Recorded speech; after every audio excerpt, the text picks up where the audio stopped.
Mr. A.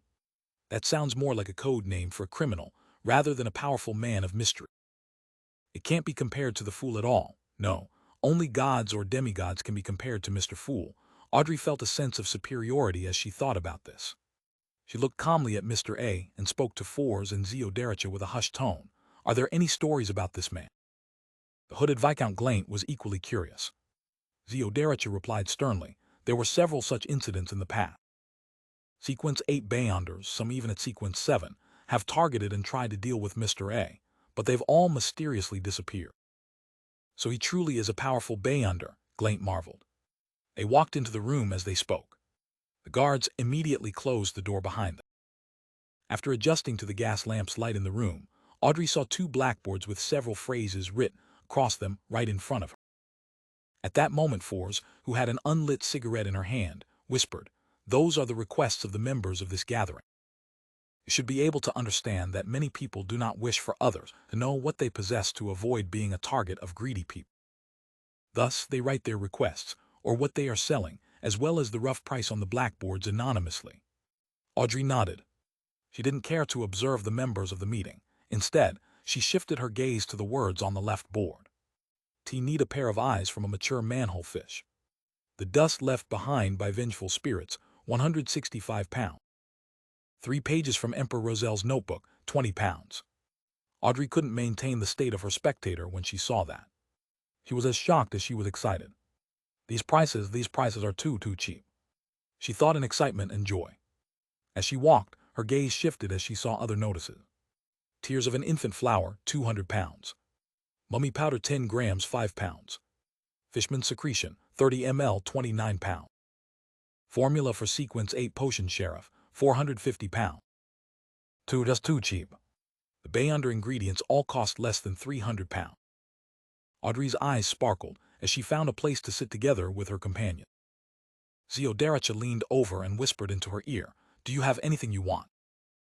Audrey breathed heavily.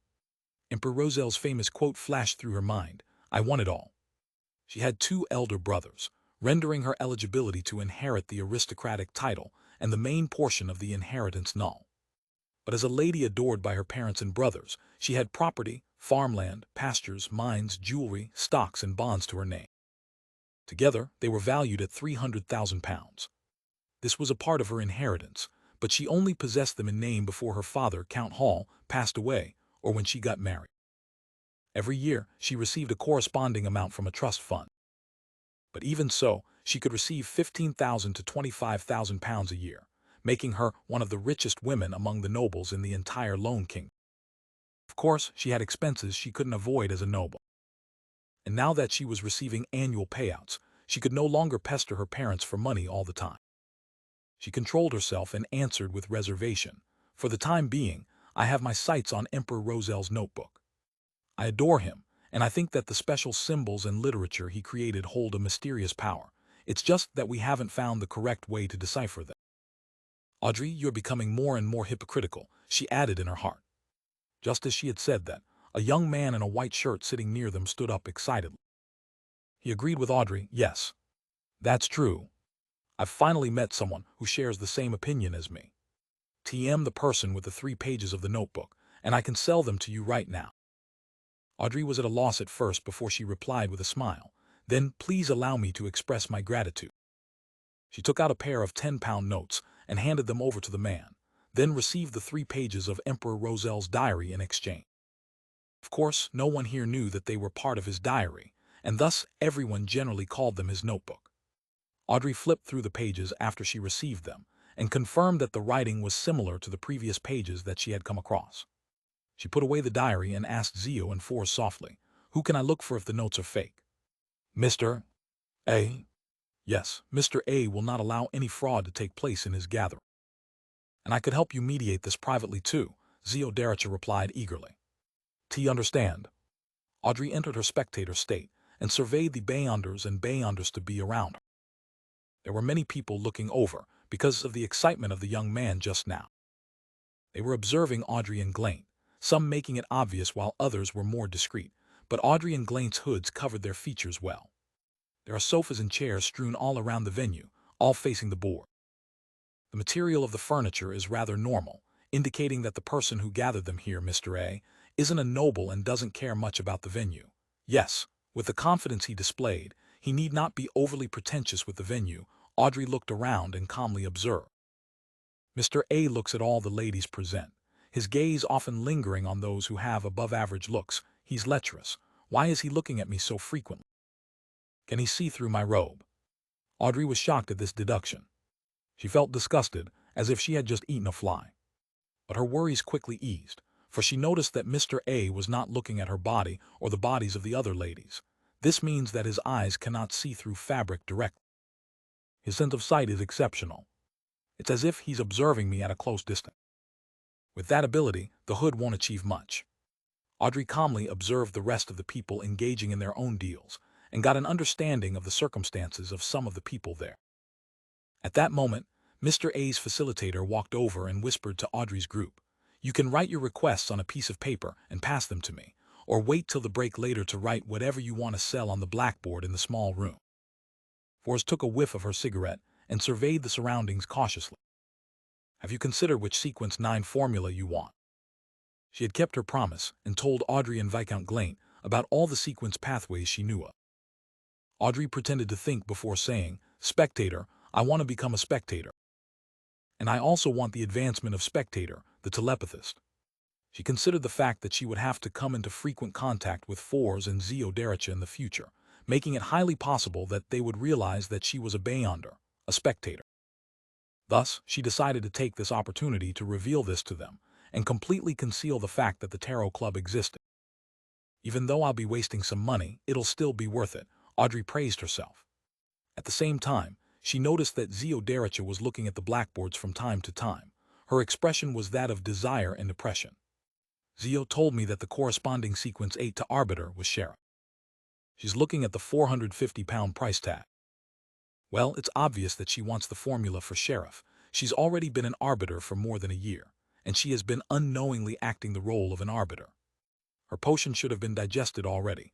All these details tell me that Zeo lacks money." As Audrey was deducing all of this, Viscount Glaint revealed his choice. "Apothecary, I want the formula for sequence 9 apothecary." Feeling the gazes from Audrey, Fours, and Zeo, he explained himself with a chortle. "To me, health and not having to worry about major illnesses and harm is the most important thing. A rational decision. I once dreamed of becoming an apothecary." For sighed while smiling. She had a rather languid demeanor. After making the decision, Audrey and the rest wrote their requests on pieces of paper and handed them over to the facilitator. They looked on as the facilitator made his way around the venue and asked the other participants, collecting several other slips of paper. This facilitator then shuffled the notes and handed them over to his partner in charge of the blackboards, asking him to transcribe the information onto them. "He need the formulas for potion spectator and telepathist. The price will be negotiated face-to-face." The facilitator would repeat the request 3 times after he wrote it onto the blackboard. If someone was interested, they could apply for a room in secret. There would be facilitators helping them complete the deal. After waiting for a while, Audrey and Glaint didn't receive a request for a deal. They were rather disappointed. At this moment, a facilitator walked over to Audrey's side and handed her a folded piece of paper. "It's from Mr. A," the facilitator said softly. Audrey unfolded the slip of paper and took a look. "Are you interested in the formulas of other sequence 9 potions?" Audrey curled the ends of her mouth disdainfully and wrote on a blank spot, "I am only interested in spectator." She folded the piece of paper and handed it back to the facilitator, then watched as he passed it back to Mr. A. Mr. A took a glance and didn't say anything, continuing to look over the rest of the members silently. But Audrey sharply noticed that he had secretly burned the piece of paper and allowed the ashes to fall to the floor. 15 minutes later, Mr. A said, "Now we will have a break. You can interact with other participants freely." At this moment, the young man who sold Emperor Rosel's diary approached Audrey and said in excitement, "I have already deciphered a portion of the Emperor Rosel's special characters and tattooed them onto myself, allowing me to gain some remarkable ability. Are you interested?" Audrey suddenly recalled that she had asked Mr. Fool if the special characters in the Emperor Rosel's diary possessed any unique ability. Mr. Fool's answer was that they were useless unless a deity suddenly took interest in them. She looked at the young man in front of her and thought for a moment. She then probed, "What remarkable abilities?" The young man answered excitedly, "I have become stronger and more healthy." Audrey looked at him in pity. "I'm sorry, I have more trust in my own research." In the remaining time, she continued observing those who came to this gathering, but didn't obtain any more information. All she had was a rough deduction that some of them were doctors or lawyers, ordinary occupation. Audrey and the rest left the venue after another half an hour and returned to Viscount Glaint's mansion as they waited till the ball ended. Audrey returned home at about 10 that night. She was about to get her maidservant to prepare some hot water when she saw her dog Susie shoot her a look. "My dog just shot me a look." Audrey's emotions became complicated. Monster again, she found an excuse for her maidservant to leave them alone temporarily. Audrey locked the door and looked back at her golden retriever, Susie, who she wasn't sure could still be considered as her pet. "You heard or came across something?" Susie sat steadily and howled, reverberating the air around her. "Yes, I heard the Count's discussion with a few members of Parliament in the study. They said that the King and the Prime Minister came to a mutual agreement. They will give up their revenge plan on the Fasek Empire in Balam's East Coast for the time being."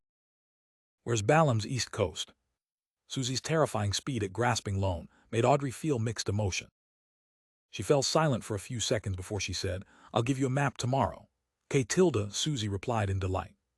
The King and the Prime Minister believe that presently the most pertinent task is to push for the reformation, which will allow civil servants to be selected via examination. They hope to pass the bill through the House of Lords and the House of Commons before October. "Really?" Audrey asked, pleasantly surprised. That was the first matter that she had managed to secretly guide after she became a spectator. Turning it into reality would give her a sense of achievement. Susie answered frankly, "I can't give you a definite answer. This is just what I've heard. I couldn't even fully understand what they meant. After all, I'm a dog that just started to learn." Audrey was stunned for a moment before she beamed and said, "Susie, you did well. This is your reward." She took out a bag from a lavish cabinet, tore open the seal, and placed it before Susie. It was a dog biscuit produced by the Backlund Pet Care Company, which was made of flour, vegetables, meat, and water. It was a snack that Susie really liked. Susie sat straight and sniffed. She waved her paw, seemingly deciding how she was to consume it to suit her present identity the best. After a few seconds, she gave up thinking, adhered to her instinct, and leaped forward. She grabbed the bag of snacks and ran outside. She stood on her hind legs and opened the door with one claw, then ran out and hid in the shadows and began enjoying her snack.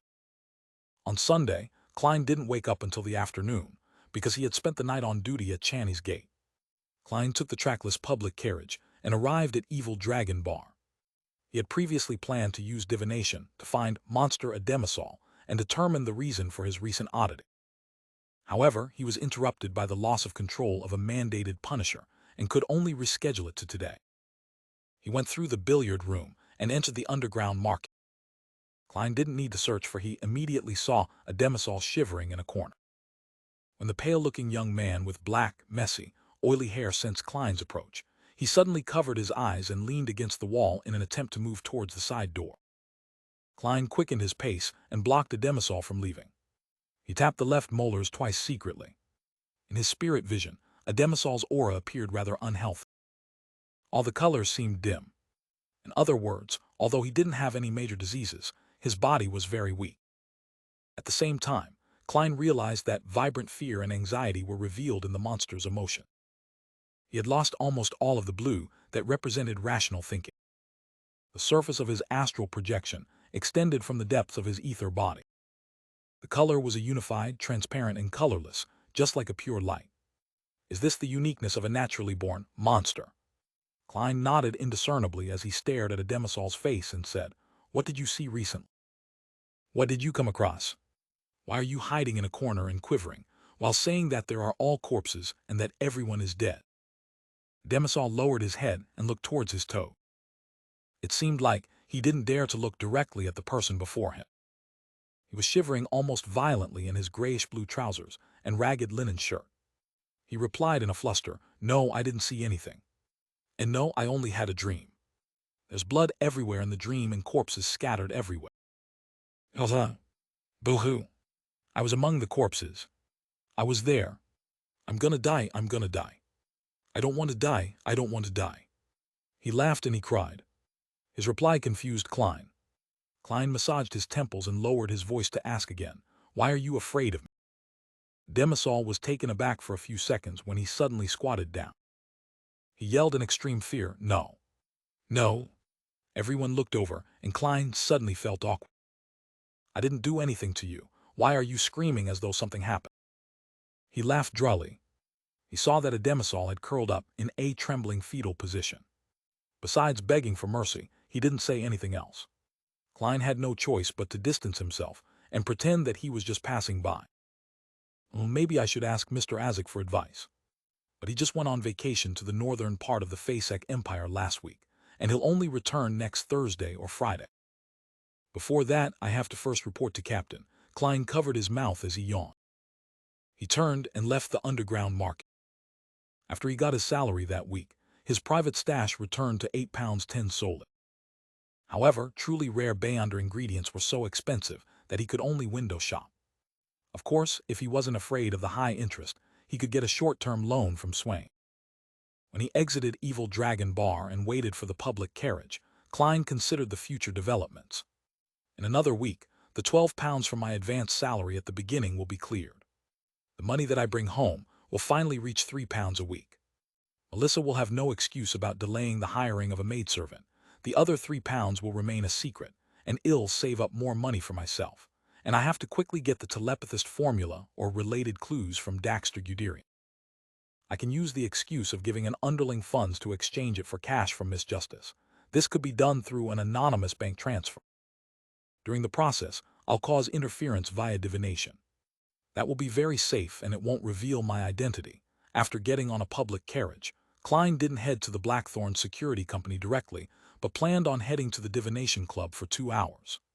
It was part of the work needed to foreshadow his digestion of the potion.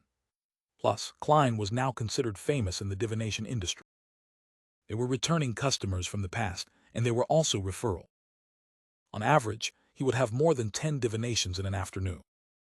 Hence, even though he only went twice a week, he could still make a profit of £0.50. To the impoverished Mr. Fool, it was better than nothing. Sigh, it's a pity that I made it sound too good at the beginning and fostered too perfect of an image. I can't just change my divination fees as I wish. While sitting in the meeting room at the Divination Club, Klein thought to himself helplessly as he drank his Side black tea. With his present fame, people would still seek his services even if he charged 4 solid. However, as a seer that respected fate, he could only continue to charge 8 pence. Although Klein had fully digested the potion, he wasn't willing to take the risk of going against the seer principles that he previously summarized. That included not obtaining excessive benefits from divination. After all, he didn't know if it would lead to losing control or other negative effects. The confidential information the Nighthawks had didn't include the concept of digesting. Thus, Klein couldn't determine if there was still risks after fully digesting the potion, or if he could do anything that was against the principle. Just as he was thinking about these things, the beautiful attendant named Angelica came in and walked over to him. She leaned down and softly said, "Mr. Morty, someone wishes for your divination." Red agate room. All right. Klein had checked if it was a suitable day to visit the Divination Club before he came, and he had obtained a definite answer from his divination. He took his silk top hat, exited the meeting room, and saw his customer that was waiting at the door of the red agate room. The customer was a maiden around 16 years old. She was wearing a light blue ruffled dress and holding a gauze hat of the same color. She had brown curly hair, a cute face with baby fat, and a pair of beautiful light blue eyes. Elizabeth. Klein recognized his sister's good friend, Elizabeth, who studied at the Ivos public school. He had once helped pick an amulet for her, and also resolved Selina's magic mirror divination incident with her assistant. Similarly, Elizabeth said in pleasant surprise, "Mr. Morty, it's really you. I was wondering if it was you when I saw the name." I'm a mysticism enthusiast after all, Klein explained helplessly. Then he added, "Don't tell Melissa. Oh, Selina as well." The divination result showed that it was suitable for me to visit the Divination Club. Why did I run into Elizabeth? He shook his head as he turned around to open the door to the red agate room. At the same time, he clicked his left molar twice. They entered the room slowly. After he took the seat of the diviner, he lifted his head to look towards Elizabeth. With just one glance, he creased his eyebrow. There was a faint layer of gloomy green in the maiden's energy field. A symptom of being haunted by spirits and wraiths, Klein made a calm judgment and asked directly, "Have you had nightmares recently, ones with repetitive elements?" Elizabeth, who had just locked the door and had yet to take a seat, was dumbstruck.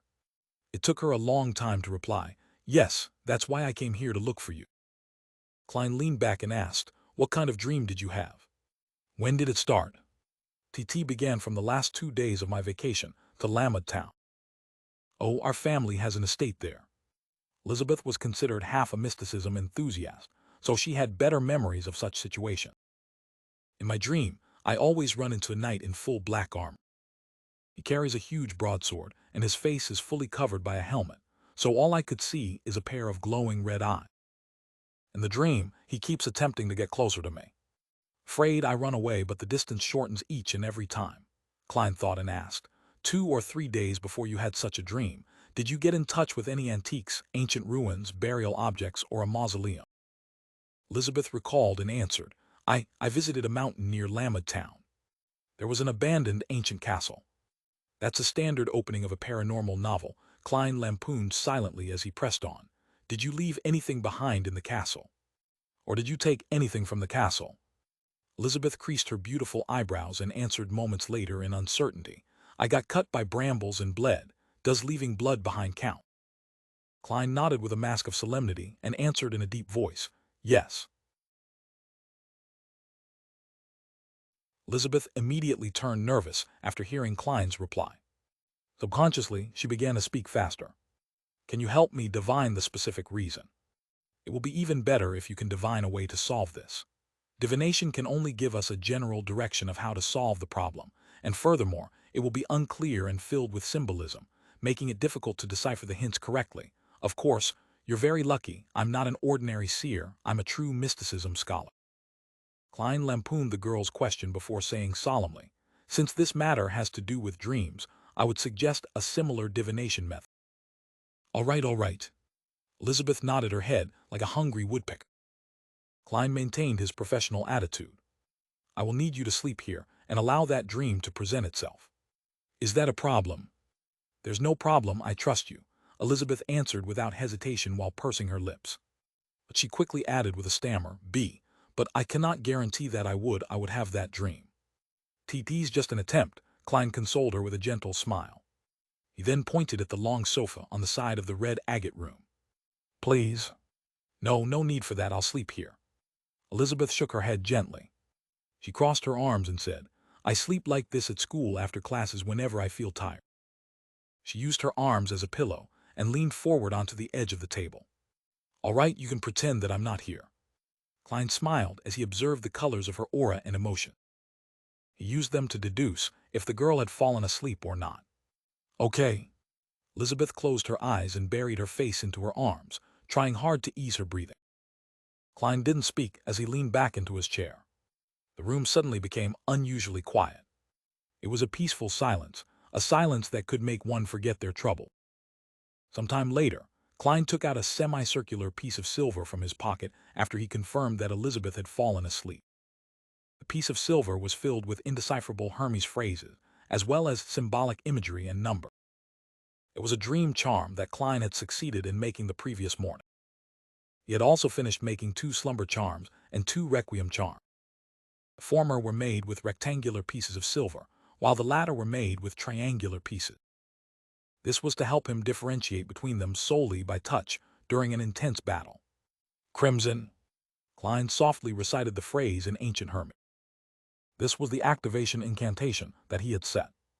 Since there was still the step of injecting spirituality into the charm, there was no need for his incantation to be different from the rest. All it needed was to be short and easy to remember. The mysterious incantation reverberated around the room. Klein felt the dream charm become light in his hand, as if it had temporarily lost its weight. Klein immediately placed the charm on the table in front of him after he injected it with his spirituality.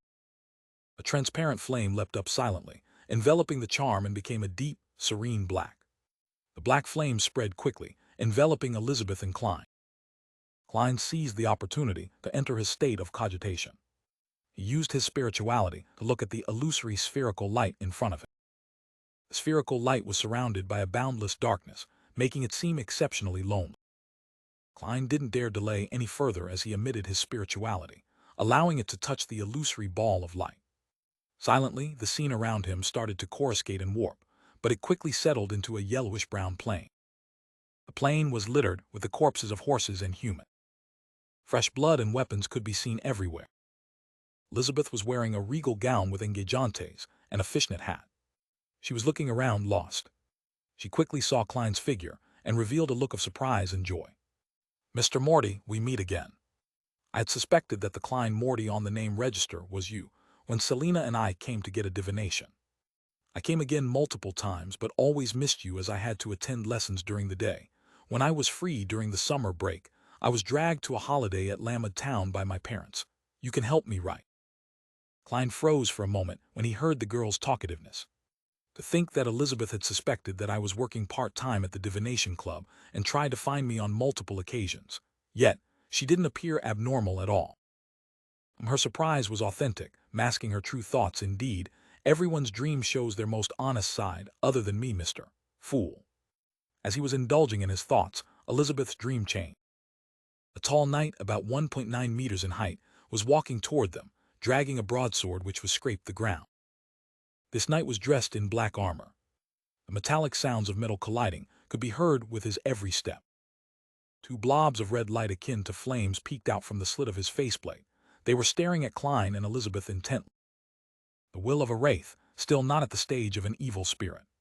Klein, who was in his spirituality state, didn't need to activate his spirit vision.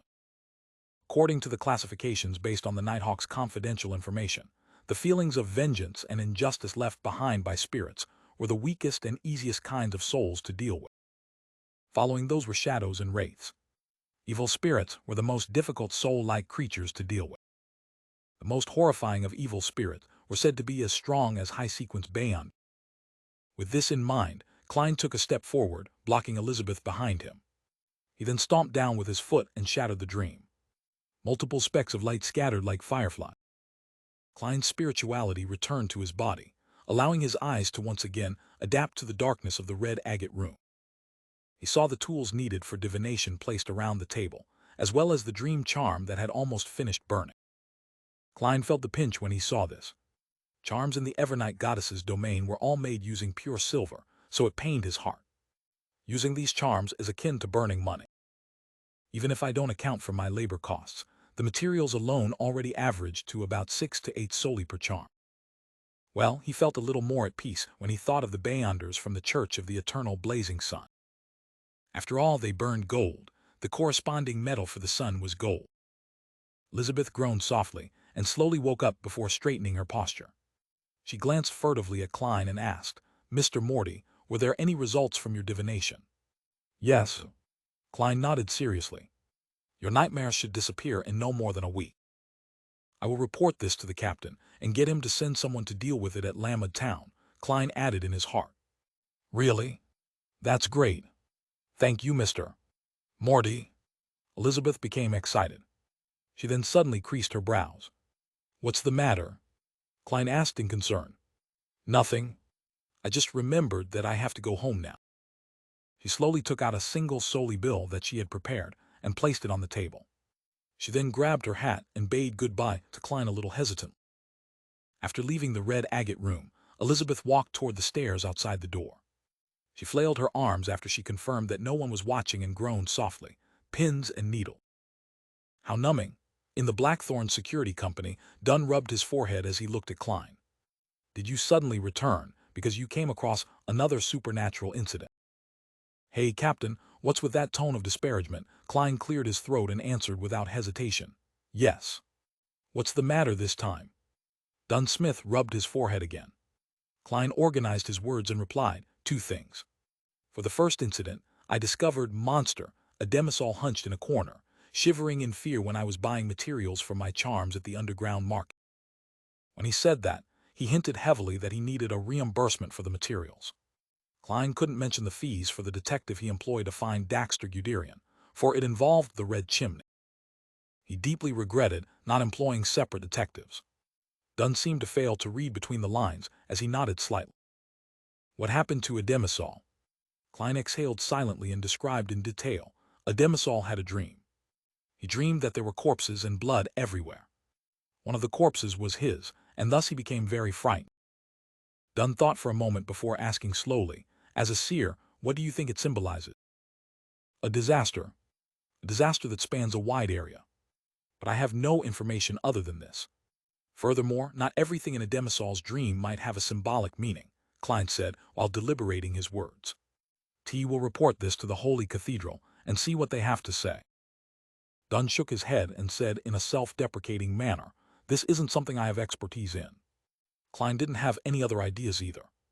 He changed the subject and spoke about the wraith harassment Elizabeth faced. Lamed Town, is that lady a believer of the goddess? Dunn asked. Yes. Klein gave an affirmative answer. Then there should be no problems. Let's head over to Lamed Town now and try to get dinner there. Oh, and bring Fry along. His abilities should prove useful if the incident involves corpses and ghosts. Dunn massaged his temples and tried his hardest to contemplate whether he had forgotten anything.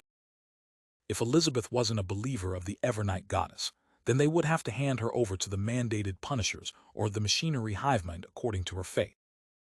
If her faith didn't lie in any of the three major churches, then she would be handed over to the machinery hivemind who were responsible for the outskirts. Klein didn't speak. He waited silently for a while before finally hearing Dunn add, also, we have 3 men on the mission. We can request to use sealed artifact 30782. 30782. After a minute, Klein recalled that the sealed artifact was called the Mutated Sun's Sacred Emblem. This sacred emblem's Beyonder influence seemed to be able to last a long time. It had the ability to constantly purify any corpses and spirits in a 15-meter radius. However, it had the drawback of purifying the soul of a commoner at the same time. Research data indicated that if a normal human were to stand within its radius for an hour, they would become an idiot that only knew how to praise the sun. The limit for Beyonders was 6 hours. As for ghosts and corpses, they would scatter in less than a minute. To think that the captain would remember the code name for this sealed artifact. Damn, I feel that my memory is worse than his. Klein suddenly froze, nearly wanting to hang himself. Dunn Smith leaned back and looked at Klein with his deep gray eye. You went to the divination club again today. Did you feel any changes over the past 2 days? In a minute, Captain, that's the exact question I wanted you to ask. Klein nodded seriously.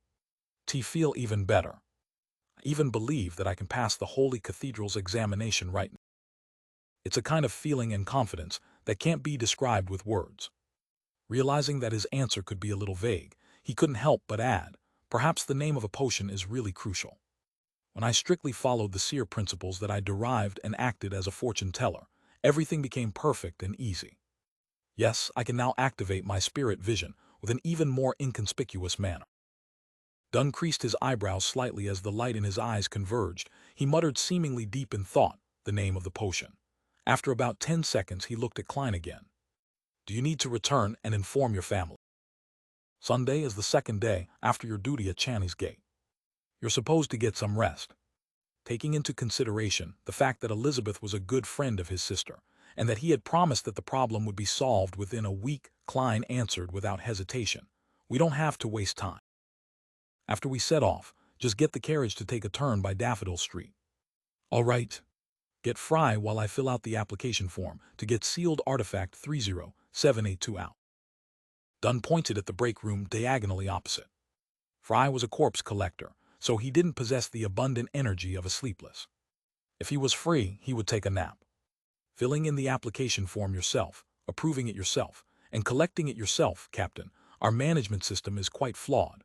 Klein lampooned silently before he retrieved his hat and exited Dunn's office to knock on the door diagonally opposite. After Klein knocked thrice, Fry opened the door and looked at Klein with undisguised puzzlement. What's the matter? As he was taking a nap, his hair was messy and his shirt was untidy. His cold and gloomy temperament faded quite a bit. However, he still looks like a dead person that climbed out of his coffin. Klein hid his smile and answered seriously. There's a case that involves wraiths. The captain wishes for your assistance. Okay. Fry lifted his hand subconsciously to smooth out his messy hair, returning him to the cold person that kept the living at bay. After he dressed up, the two of them waited by the sofa in the reception hall. The surroundings warmed up after another 7 or 8 minutes, as though the area was being exposed to sunlight. Immediately following that, they saw Dunn Smith walk through the partition while he held in his hand an ancient badge about half the size of a palm. The badge had a dark gold luster and was engraved with the symbolic signs of the sun and lines that extended to the edge. It was the sealed artifact 30782 from the Intes Republic, originally named the Mutated Sun Sacred Emblem. The Intes Republic was the country that Roselle transformed from an empire into a republic, before turning it back into an empire. Now, it had established itself as a stable republic and was located on the west coast of the northern continent. Its border with the Lone Kingdom included landmarks like Midseashires, the Hornisus Mountain Range, and so on. Since the establishment of Intes as a nation, the Church of the Eternal Blazing Sun had repressed the Church of the God of Craftsmanship, which later became known as the Church of the God of Steam and Machinery. With it being the main religion of the country could also be referred to as the Kingdom of the Sun.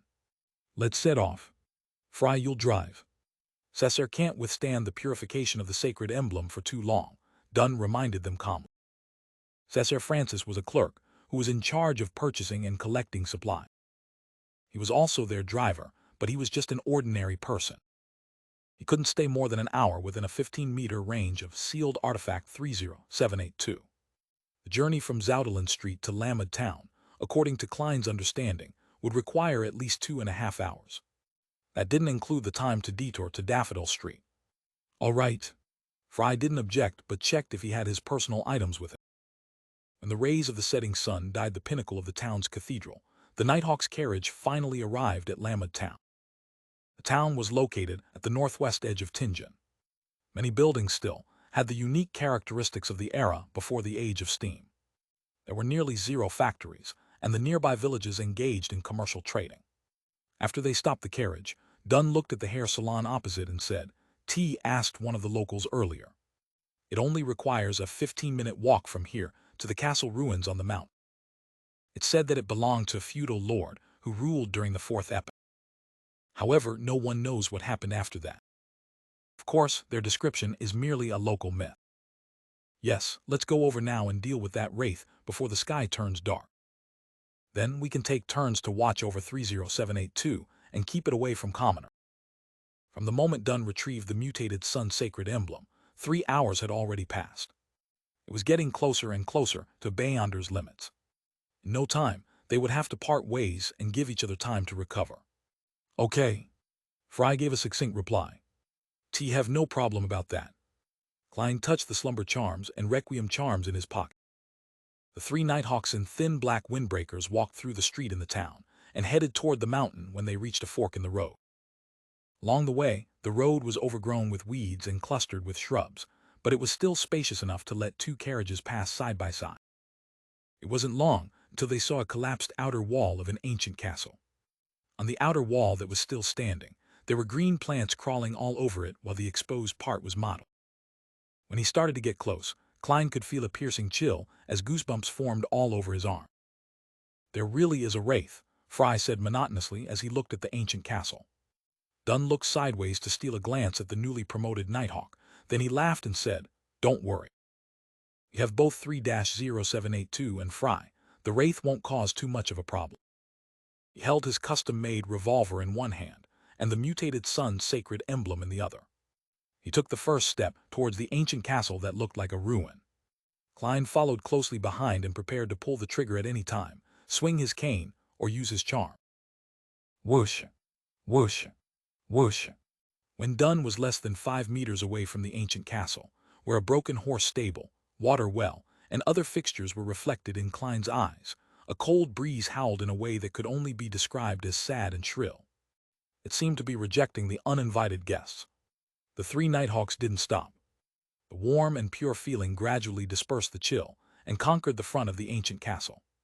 They scaled the pile of rocks, passing through the collapsed outer wall before slowly entering the castle, which had lost its main entrance and was filled with broken tile. The hall of the ancient castle was full of collapsed stone pillars and was covered with moss. It was spacious, but the windows were narrow and placed high on the wall.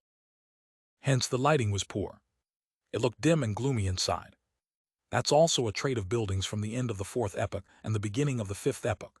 Klein, who was a historian, instinctively made a judgment and activated his spirit vision.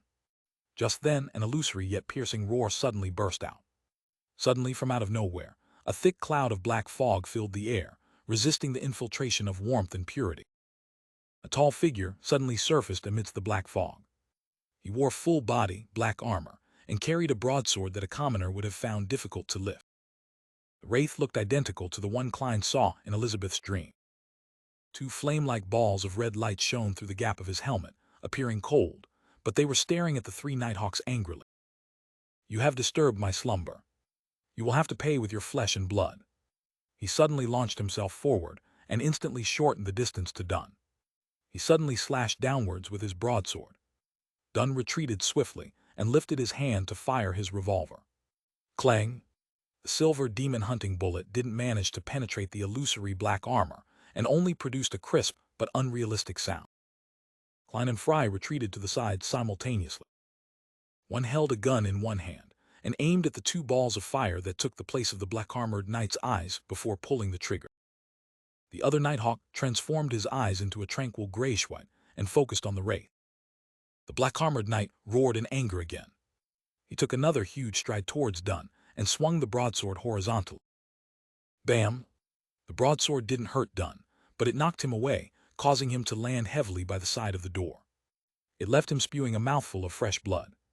With a loud thud, 30782 dropped on the ground. Since it was wearing a metal boot, the wraith eagerly kicked with its right leg and sent the dangerous badge out the ancient castle's door. It was a distance beyond 15 meters from it. Klein, who hadn't managed to shoot the wraith successfully, became nervous and puzzled when he saw that scene. It was as though he was overlooking the transformation before his eyes from a calm and rational position. Bang! He fired another bullet. The silver demon hunting bullet hit the wraith's helmet and produced sparks. But there was no obvious damage. "Right gauntlet!" Fry shouted. He was always cold and gloomy, but now his tone was filled with anxiety. No sooner had he finished talking, he lifted his revolver as well and aimed at the wraith's right metal gauntlet. Bang! Bang! Klein shot subconsciously according to Fry's instruction, firing silver demon hunting bullets almost simultaneously with it. This time, the wraith didn't block it with his armor, but raised his broadsword and struck the two bullets away. Bam! He took a stride and charged at Klein, colliding with him directly. As Klein flew out, he saw his chest cave in, saw himself spitting blood, but he didn't feel uncomfortable, not one bit. He suddenly snapped out of his daze, fell on the ground, rolled about, and screamed. Suddenly, the ancient castle, the wraith, the collapsed pillars, and the moss floor shattered eerily. Everything returned to black fog in the air, just like when the black-armored knight first appeared. The only difference was that Dunn held both his fists tightly, bowed slightly, and his gray eyes were dark and deep. As expected, everything was just a dream. Captain pulled the wraith, Fry, and I into his dream at the same time. But I'm special, and I can remain clear-headed and rational. Klein realized that he was still standing 2 meters away to Dunn's right. He hadn't vomited any blood or screamed. Just then, Dunn stood up straight and looked at the wraith that was going to slash with his sword. He calmly said, "It's been more than a minute." The wraith was stunned and let out a shrill cry. Its body started producing black steam, as though it had just received its death sentence. Any zombies or spirits that had yet to turn into evil spirits couldn't stay within the 15-meter range of the mutated sun's sacred Catalia and company. Also noticed the hidden message in Mr. Fool's work. Those who had similar guesses like the hanged man felt enlightened, while the ones who had never had such guesses were inevitably surprised and confused when they heard it. However, they quickly combined what they had learned from the past and came to a realization. The fool Klein continued, "Only after you become an angel do you have the right to know the exact situation. Otherwise, just understanding it will bring corruption." This made the Tarot Club members think of the words underground and cosmos. They were momentarily unable to contain their thoughts. Klein looked at the end of the long model table and said, "My blessed, the world, has entered a deep slumber. It's unknown when he will wake up. Then what should be done?" Leonard nearly blurted out, but he could clearly sense that Mr. Fool hadn't finished his sentence. Therefore, he forcefully held back his urge. The Fool Klein swept his gaze across him. Next is a long-term commission for all members. Spread my name more widely, but don't clash with the Orthodox churches. When necessary, you can choose to use a more concealed method to proselytize. This will aid in my awakening. Also, spread the news of the world being my blessed, and record it in the church's Holy Bible. Of course, do not include information that involves his personal information. Remember one sentence: the awakening of the world spells the fool's return. Klein wanted to increase his number of anchors. This might be useful in the battle, with the Lord of the Mysteries in his dream. At the same time, he wanted to mold the world into a saint of the Church of the Fool, an angel beside the divine throne, so that this image could also greatly share an image with the believers and obtain his own anchor. To put it simply, Klein planned on having a believer contribute 2 sets of anchors. After all, to him, be it the fool or the world, all of them were just an identity of his.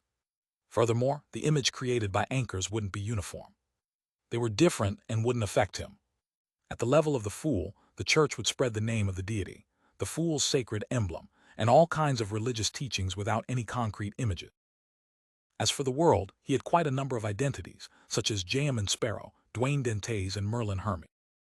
It wouldn't fixate on a single image. The reward is the convenience you have enjoyed in the past, the responses you received, and the corresponding help given to your future prayers, the Fool Klein said without a change in tone. After I begin my slumber, I can still respond to my prayers in a certain way, but not every time. If there's something very important that needs help, pray a few more times. He could tell from Antigonus's state of eternal slumber that dreams could be projected outside. As long as the correct method was used, a sleeping deity could make use of the dream to a certain extent to respond to prayer. Regarding this situation, the members of the Tarot Club weren't stumped by it at all. On the one hand, most of them were either openly or secretly spreading the faith of the fool. On the other hand, it was very common to pray to deities without receiving a response. Mr. Fool's responses from before were considered extremely rare. They had almost never heard of anything like this happening elsewhere. To be able to receive a response through repeated prayers on important matters was better than most of the clergymen of the Orthodox churches. Yes, Mr. Fool. The Tarot Club members didn't hesitate at all, as they accepted the long-term commission. Among them, Leonard was the one that answered from the bottom of his heart. He was most eager and impatient. To him, spreading the faith and biblical canon of Mr. Fool was to awaken Klein. This made him instantly find the motivation to do something else other than his usual work.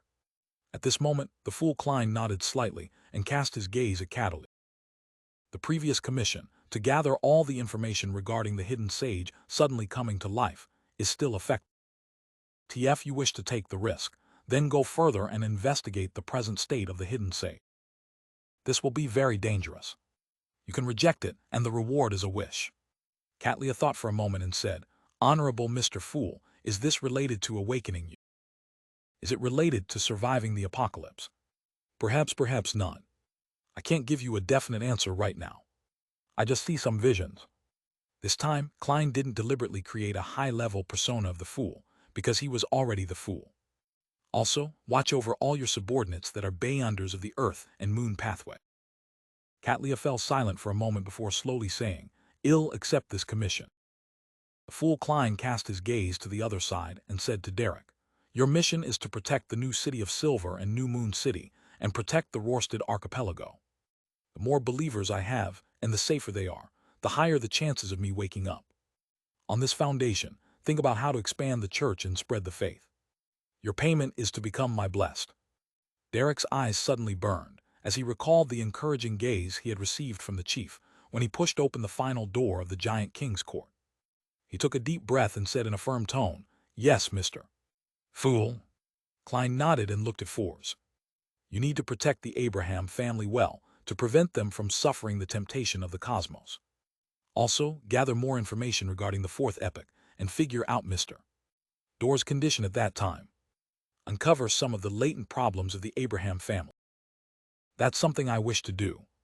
Fours hesitated for a moment, but she still expressed that she would do such things even if she wasn't given the commission. The Fool Klein didn't give his approval or disapproval.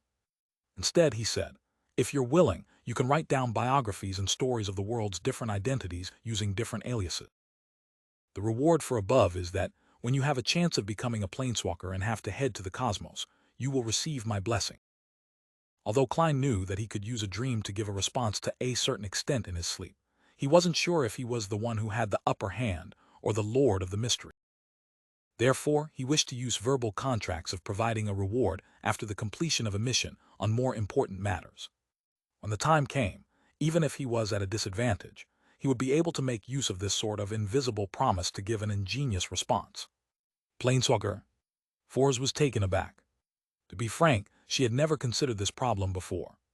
What she was worried about was the digestion of the secret sorcerer potion and the wanderer ritual.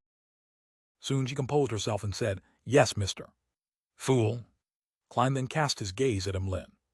The besiegement of the Rose School of Thought involves preparations for the apocalypse. It's rather dangerous. Even if an angel is participating in it, you have to pay attention to your own safety. Your commission is to try your best to gather blessings, auras, and items given by the primordial moon to her, believers in the Rose School of Thought. These might be more dangerous than a Grade 1 sealed artifact. At that moment, although Klein still maintained the fool's tone, there were hints that resembled a friend's warning. This made Audrey, who had stabilized her initial mental state, sense something different. Recalling what Mr. Fool had said to the other members, she sighed inwardly. Mr. Fool's humanity seems to have become richer just as he is about to enter a deep sleep.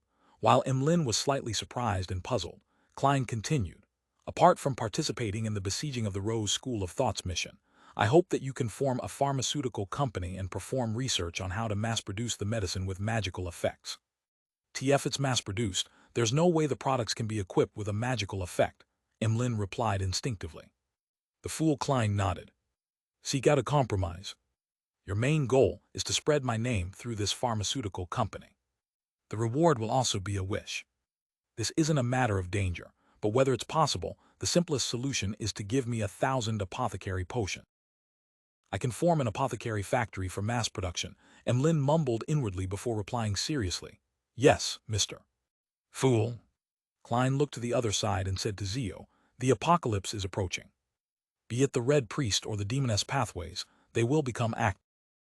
Your mission is to rely on the official factions, to investigate the whereabouts of the 3 Sequence 1 Beyonder characteristics and the uniqueness of the Red Priest pathway. If there's a chance, find a clue to confirm the primordial demoness's present condition. It's very dangerous." Klein didn't mention the payment, because he had already paid for it. Zio had her wish fulfilled by holding a ritual and becoming a Sequence 4 imperative mate. As for the 3 Sequence 1 Conqueror Beyonder characteristics of the Red Priest pathway, Klein had previously learned that one was in the hands of the Sauron family, the former Inti's royal family, the other in the hands of the Faceax Einhorn royal family, and the other was in the hands of the Loans Augustus royal family.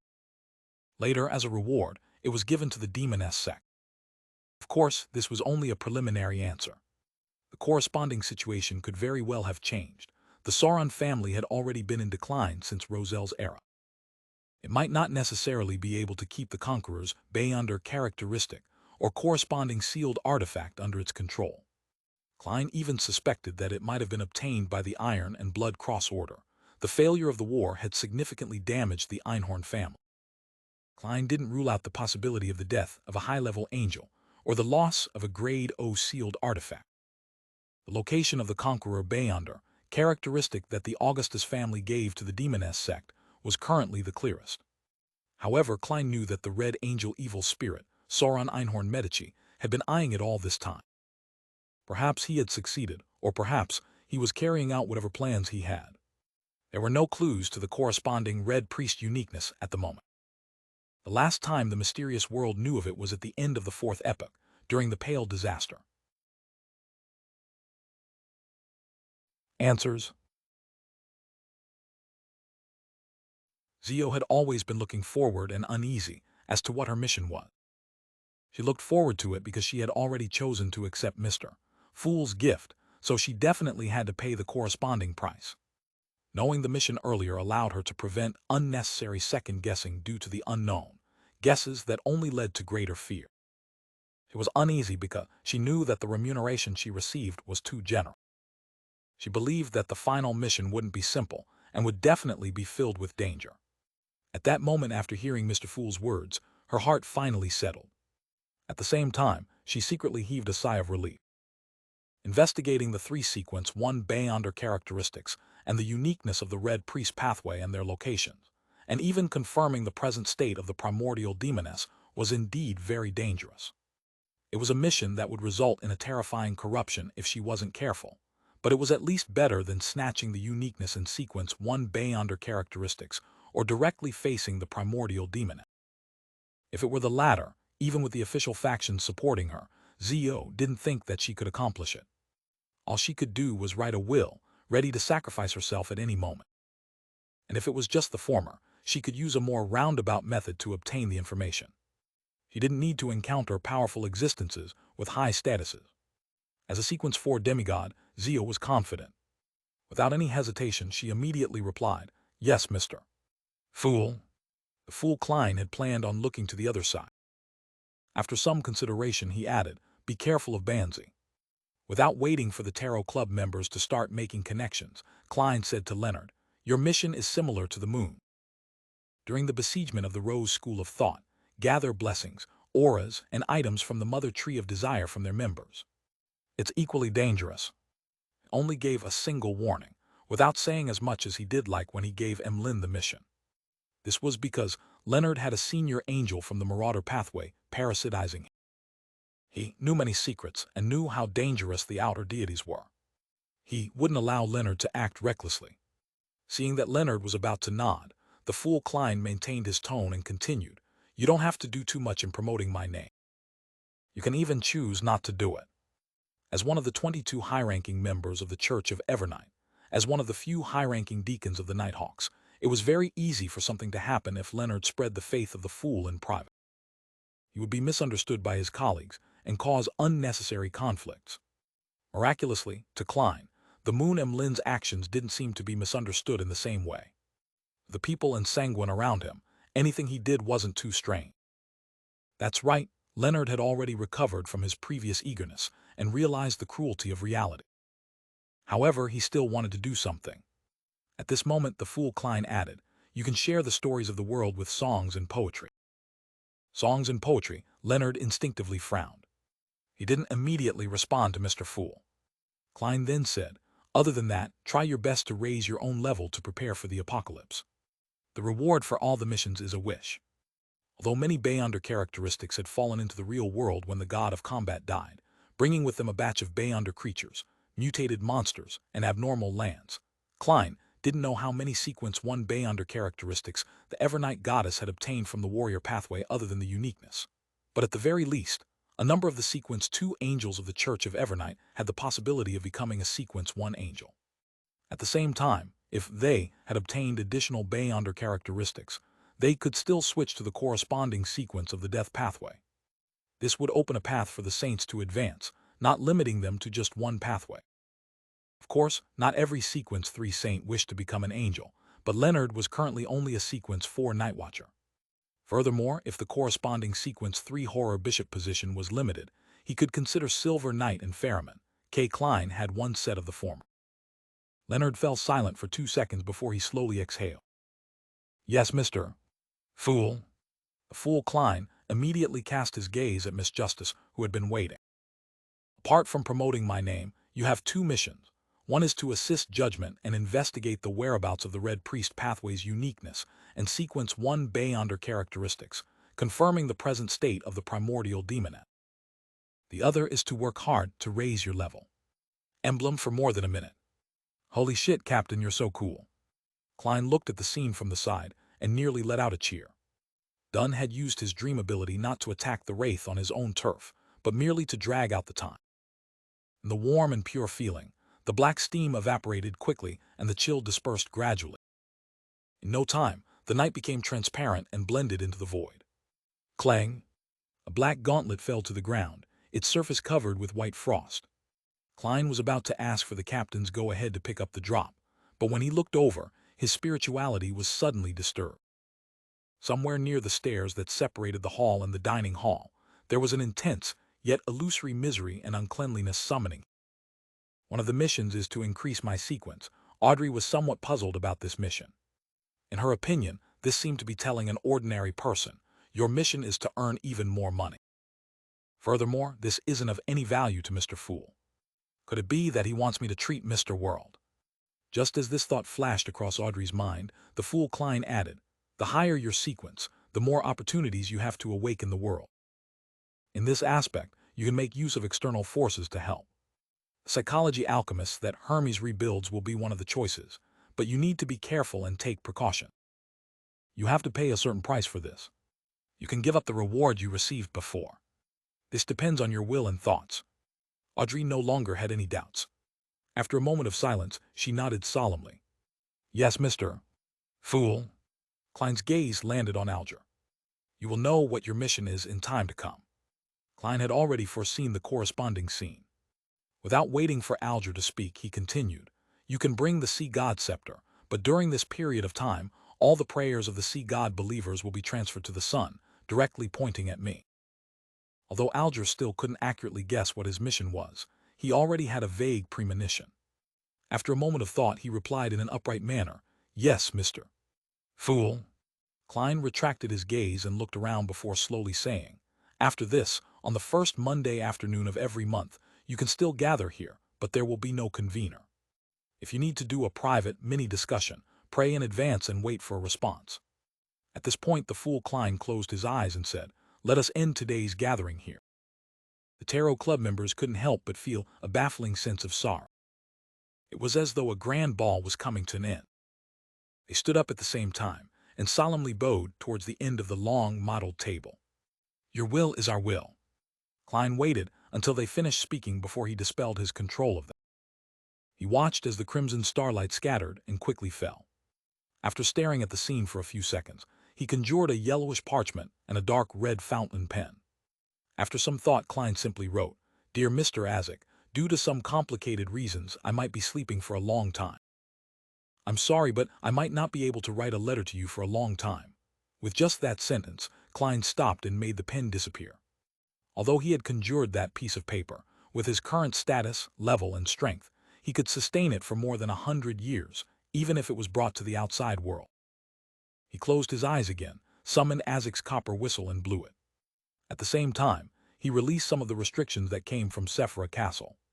The skeleton messenger appeared, and every bone in its body trembled intensely as if it would collapse at any moment. If not for the letter that Klein had handed over, it might have prostrated itself. After the skeleton messenger received the letter and left Sephira Castle in a hurry, Klein rubbed his temple. This wasn't because the will of the celestial worthy had already escaped from his state of eternal slumber, nor was it because of the pain from maintaining his lucidity. It was just a habit. Klein slowly leaned back into his chair and sighed. On both sides of the long, mottled table, Justice Audrey, the hanged man Alger, the sun Derek, the magician Fours, the moon Emlyn, the hermit Catlia, the star Leonard, and Judgment Zio appeared in the order they joined the Tarot Club. But this time they weren't real. They were only projections. They no longer appeared blurry, revealing their images from Klein's memory. Soon after, more figures appeared. They were a mature man with a receding hairline with deep eyes, a beautiful witch with blue eyeshadow and red blush, a middle-aged man with black hair mixed with silver hair, his voice unusually loud and sonorous, a woman in her late 40s with ear-length short hair, a youth that gamed on his phone while eating delicacies, a happy young lady who kept giggling, a civil servant who looked old than his age with a high hairline, a young girl dressed in an old-fashioned skirt who focused on machinery, a doll-like lady with a pale face, a teacher with soft facial features and bronze skin, a child licking on ice cream, a madam holding 4 heads, and an elder looking all serious at a bill. They either sat or stood, gathering beside the people they knew. In the flickering candlelight on the long table, they discussed different things, followed the music, and danced. Klein silently watched the lively scene as his expression gradually softened.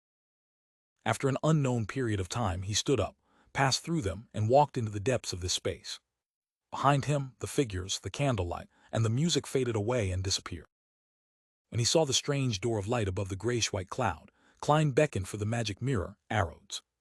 At that moment, the transparent or opaque worms and insects that clustered together to form spherical lights in the strange door of light turned bluish-black. It was like a thick layer of fog that made one unable to see what was behind the door. After Klein arrived, he didn't immediately enter. He felt as though there was an extremely terrifying monster behind the door, waiting to devour him. He raised his head and looked at the transparent cocoons hanging above the door of light. He looked at the modern humans with different skin colors inside the cocoon. Closing his eyes to sense them, Klein raised his right hand and closed his 5 fingers. The cocoons cracked open as the people inside transformed into specks of light. They flew out of Sephra Castle and landed in the real world, into the bodies of those who had just died. After doing this, Klein lowered his head and looked at the magic mirror in his hand. "Are you scared?"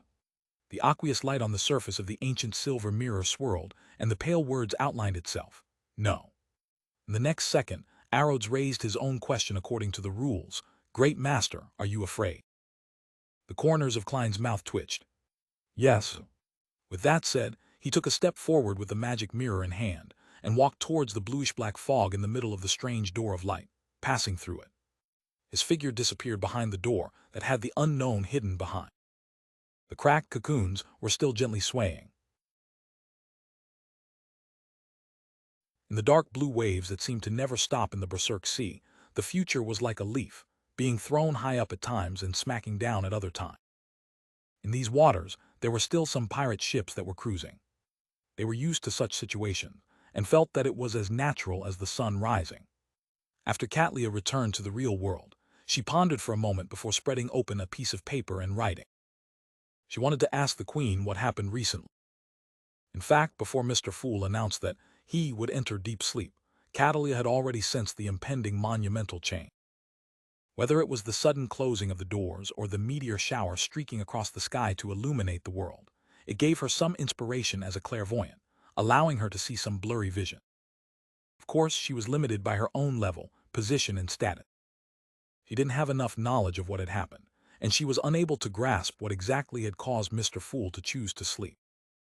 All she could do was ask Queen Mystic Bernadette, who had long advanced to the level of an angel and led a mysterious organization while being in control of many powerful sealed artifacts. Just as Katlia summoned the messenger and took out the letter she had written, she was taken aback. At that moment, a purple light was accentuated in her eyes. It became extremely saturated and slowly flowed like a river. She felt that Mr. Fool had entered a deep sleep. Unconcealable hesitation, confusion, and sadness arose in the Admiral of Star's heart. For some reason, she felt an inexplicable palpitation, and 2 drops of tears unknowingly slid down her face. She seemed to understand something, yet nothing. She only knew that it was unknown how much time it would take for Mr. Fool to wake up from his slumber. Taking off the heavy glasses on her nose bridge, Katlia wiped the corners of her eyes, allowing her emotions to return to normal. She walked to the window and looked at the deck. Frank Lee warmly invited the crew to taste his newly brewed beer, but none of the pirates dared to try it. Thankfully, I sent Sealf to the Queen ahead of time. Now all I need to do is watch over Frank. Without Mr. Fool's watch, I have to be more careful and pay more attention to him. Yes, I have to find something for Frank to do other than research. He's a first mate, so he can't always be working on something else, Katlia thought with a heavy expression. After considering how to deal with Frank, as well as how to reorganize the small number of pirates from the Earth and Moon pathway onto other ships, and not frequently interact with Frank, Catalia focused her focus on the hidden sage. Although she was already one of the 10 pillars of the Moses ascetic order, due to her background and the influence of the hidden sage, she had never received the trust of the president and the other higher-ups. She could only be an ostracized person who teetered on the periphery of the organization, who had her own circle and respective faction. From a certain perspective, her relationship with the Moses ascetic order was closer to that of a partner. On the one hand, she needed a faction and a powerhouse to project her will over the 5 seas. On the other hand, she yearned to obtain corresponding knowledge and material, and to obtain the information regarding the hidden sage that represented a deity suddenly coming to life and confirming his current state would necessarily require her to become a core member of the Moses ascetic order. With my present identity, there's no problem with me participating in the internal decisions of the Moses ascetic order. Only by truly participating in these will I be able to come into contact with more information and elevate my own status. However, this will be rather dangerous. even if the hidden sage's condition isn't right and doesn't interfere with the Moses ascetic order's operations. The other higher-ups will also be subjected to the infringement of interests and be in constant suspicion. They will counterattack to a certain degree. There are at least 2 of the 10 pillars that I can't see through, making me instinctively feel danger, and confirming the state of the hidden sage will be even more dangerous. If anything goes wrong, I'll immediately be corrupted and eroded by him. The more Katlia thought about it, the more she felt that the mission given by Mr. Fool was difficult. She had always been teetering at the periphery of the Moses ascetic order with her identity as a pirate. In fact, she had her worries about this matter. She was afraid that if she went too deep into the organization's internal affairs, it would expose the fact that she was still in contact with Queen Mystic. She was afraid that the other 10 pillars would one day suddenly point her out as a spy and eliminate her on the spot.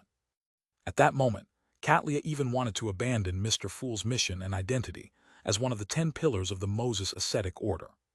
She wished to return to the dawn and return to the Queen's side. That way, she wouldn't need to worry about this matter anymore. If there were any problems, the Queen would be able to stop them. Ever since she left the dawn, she had to shoulder everything by herself.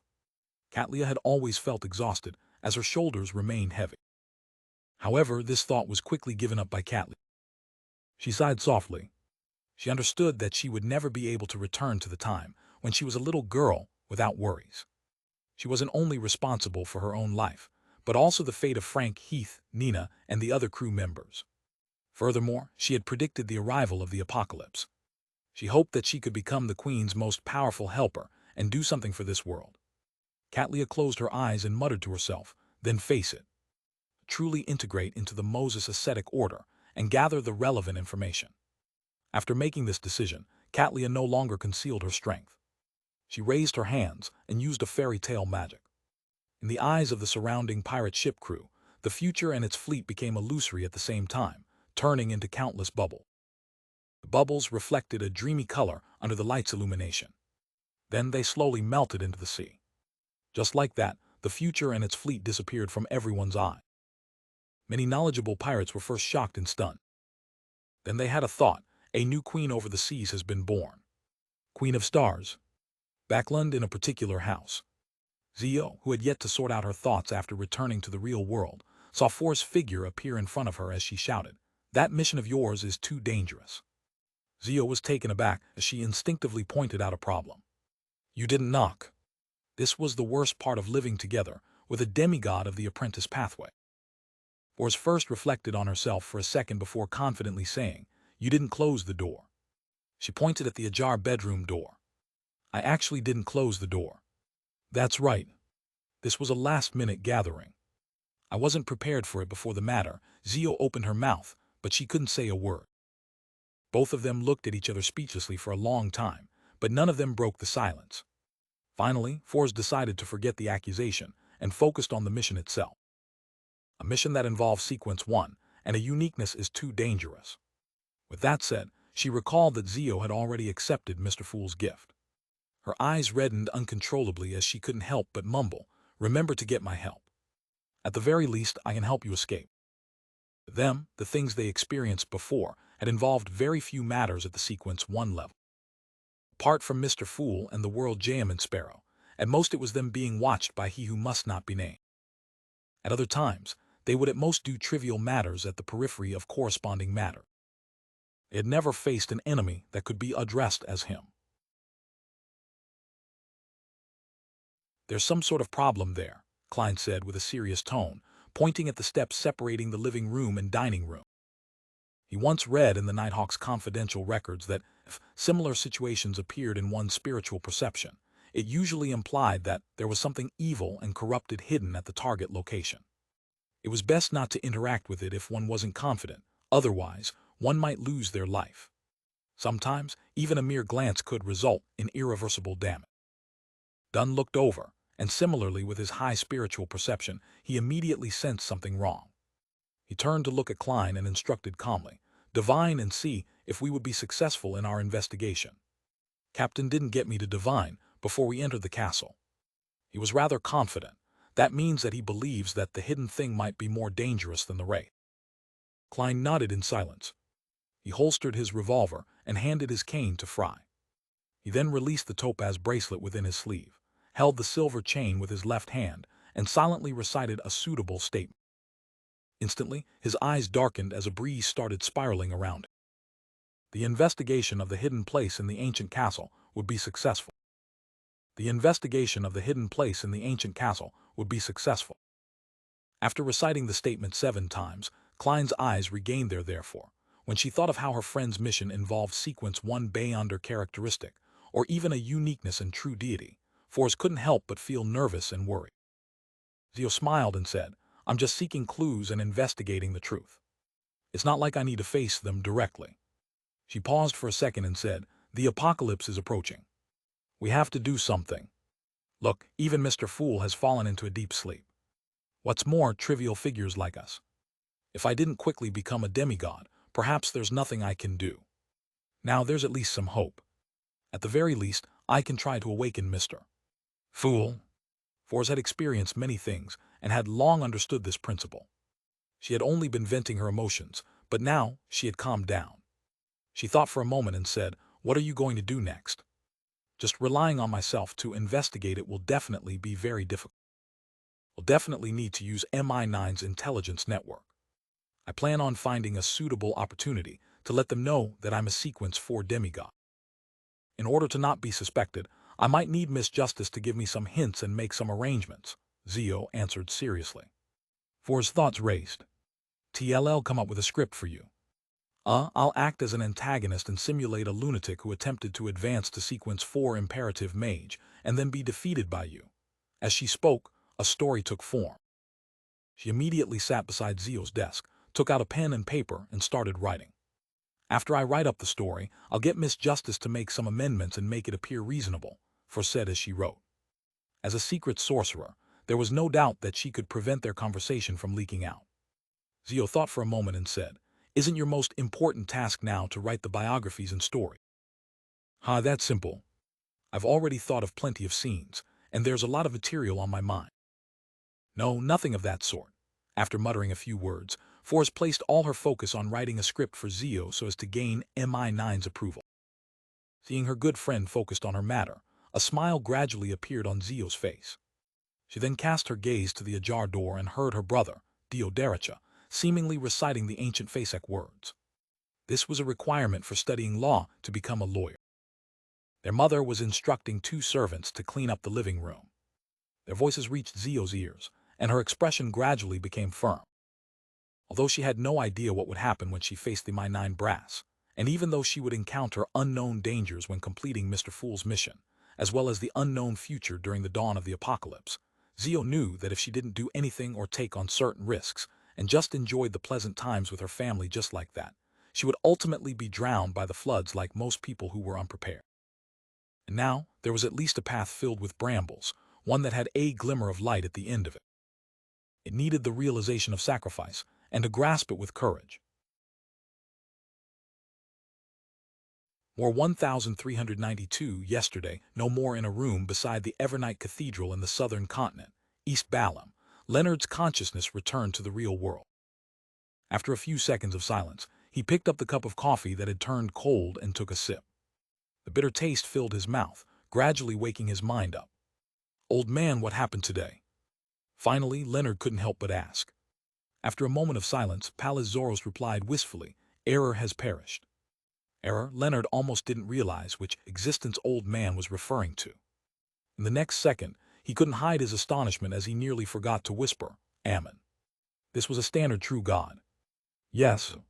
Palazoros' voice sounded like he had aged considerably. To be precise, Ammon's main body perished. Leonard wasn't in the mood to distinguish the subtle meaning behind old man's words. He asked in disbelief, why was there no sign of it? He had witnessed the phenomena before and after the god of combat died. He knew that it was a change that would affect the entire world and bring about many terrifying monsters and dangerous regions. And just now, the only 2 abnormalities were the doors and windows suddenly closing and him seemingly forgetting something. In reality, the latter wasn't strange at all. Most people would encounter something similar during their daily life. Palazoros' tone sank. He should have perished in Sephra Castle. Sephra Castle. Leonard was shocked. The venue of the gathering he had just attended was inside Sephra Castle. A war between gods has just erupted there. Ammon actually infiltrated Sephra Castle. Amidst Leonard's thoughts, his expression gradually turned solemn. Old man, Mr. Fool was injured because of this and had no choice but to enter a state of slumber. Is he about to enter a state of slumber?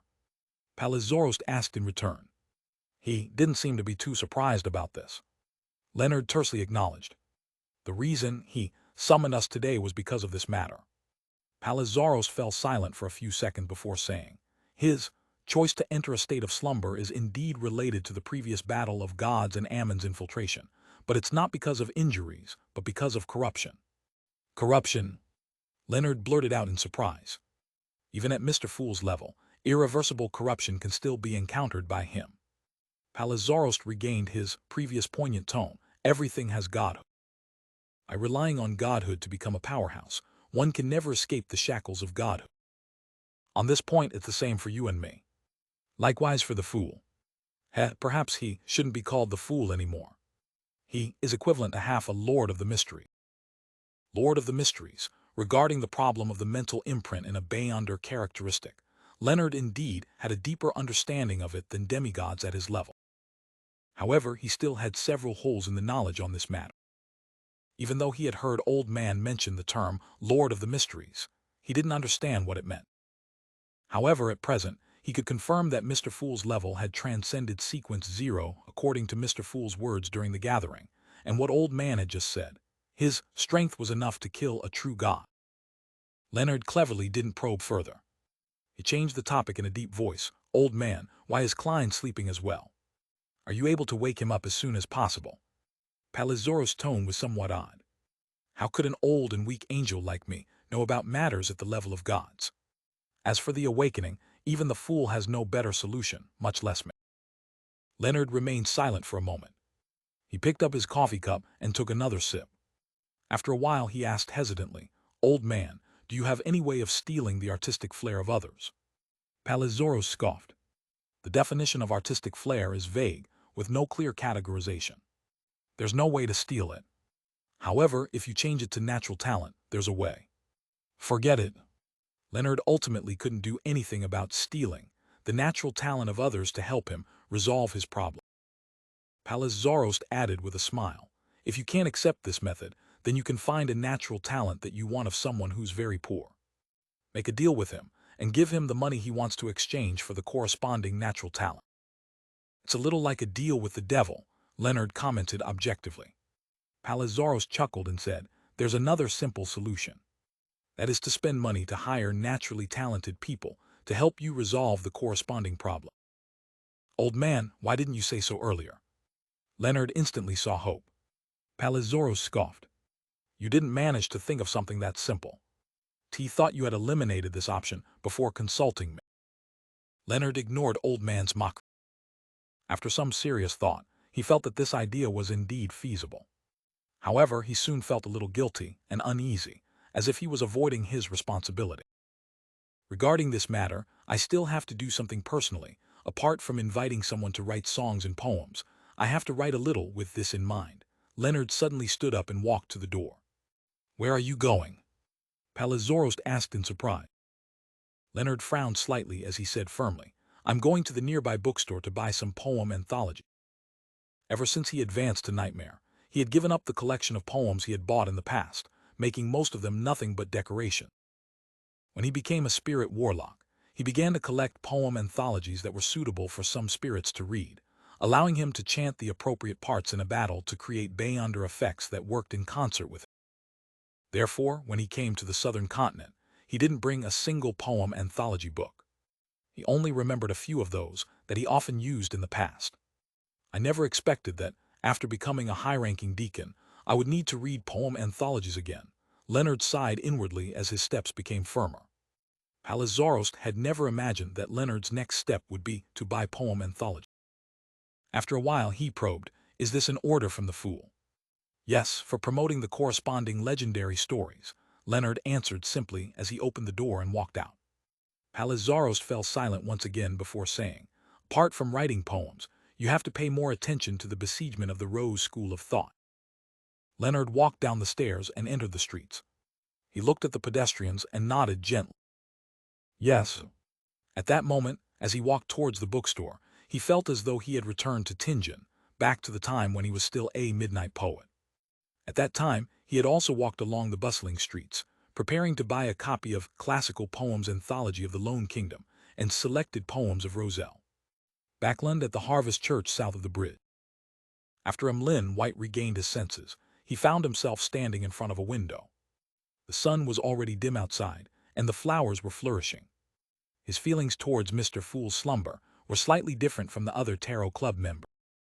Other than heaviness, poignancy, sadness, and confusion, there was also the confidence that things would end well. Internally within the Sanguine, some of the marquises and earls were rather old. Even though they lived longer than most demigods at the same level, they were still in advanced stages of their lives. At this time, they often chose to sleep and used similar methods to extend their lifespan. The effects were pretty good. Therefore, Emlyn had long been accustomed to matters regarding slumber. He knew that it wasn't equivalent to passing away, nor was it equivalent to perishing. He believed that if the correct solution was found, Mr. Fool would have a high chance of waking up. He looked out the window and muttered to himself, Mr. Fool has entered a state of slumber, and the ancestor's revelation is often interfered with.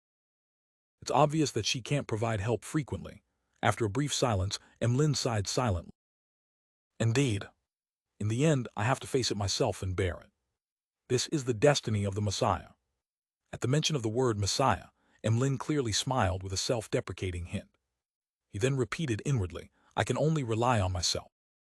Just as this thought flashed through his mind, Father Otravsky's voice sounded behind Emlyn. Time to set off. Emlyn turned his head and saw a huge sword on the back of the priest dressed in brown priest robe. The sword's length exceeded Emlyn's height, and its width was close to his waist. Together with Father Otravsky's hill-like body, the terrifying pressure felt corporeal. As a sanguine earl, Emlyn recovered from his stifled feeling and nodded gently. Okay. Today, they would head to the southern continent to participate in the besiegement of the Rose School of Thought. Just as he replied, Emlyn suddenly recalled something and hurriedly said, wait for half a day. He wanted to gather most of the sanguine in Backland to discuss the pharmaceutical company. Bishop Otravsky didn't ask anything and nodded. Come find me when you're ready. After watching Father Otravsky enter the depths of the cathedral, Emlyn turned his head to the sanguine that were following him to the southern continent. Inform all the sanguine in Backland to come over. There's something we need to discuss. Yes, Lord Earl, the sanguine replied respectfully. After they split up, Emlyn turned his head to look at the altar and the sacred emblem of life in front of the cathedral. It was a simply drawn infant that was surrounded by symbols like wheat, flowers, spring water, and other symbols. This made Emlyn's thoughts suddenly turn adrift. He had forgotten when he started spending less time in his bedroom, spending less time with his doll. Even his hobby of studying history became more targeted and efficient. This change didn't take form in an instant. Instead, it was slowly formed over time. It was something that made it difficult for others to notice. By the time Emlyn discovered it, he had already adapted to this new life. Emlyn retracted his gaze, raised his chin slightly, and shook his head with a smile. This is the destiny of the Messiah, normal color. He saw the dangling topaz rotating clockwise. It wasn't very obvious, but it was unmistakably rotating clockwise. That meant that the investigation would be successful. Klein, who was already a true seer, immediately nodded at Dunn and Fry. The danger will be manageable by us, or there could be no danger at all. Dunn pinned the mutated sun's sacred emblem to the left side of his chest, then pressed down on his hat. He briskly walked toward the steps and expertly started searching for a mechanism. Fry, who had picked up the gauntlet, handed Klein's cane back to him. He grabbed his revolver and cautiously scanned the surroundings, as if he was afraid that an enemy would suddenly appear. I'm still not professional enough. As a nighthawk, Klein geared himself up and took out his revolver and turned alert as well. A few minutes later, it was unknown what the kneeling Dunn-Smith triggered as heavy sputtering sounds emanated from the staircase. The floor split open, revealing a set of steps heading down. A cold and corrupted vibe emanated, seemingly condensing into something corporeal. Dunn glanced over and removed sealed artifact 30782 from his chest. He tossed it directly into the trap door. After a few clanks, It was unknown where the mutated sun's sacred emblem stopped. If there are dead spirits within, they would definitely toss 3078 to back out. That would be interesting. Klein stared at the stairs and waited patiently. The lingering sinister and corrupted feeling soon dissolved away like. Begin.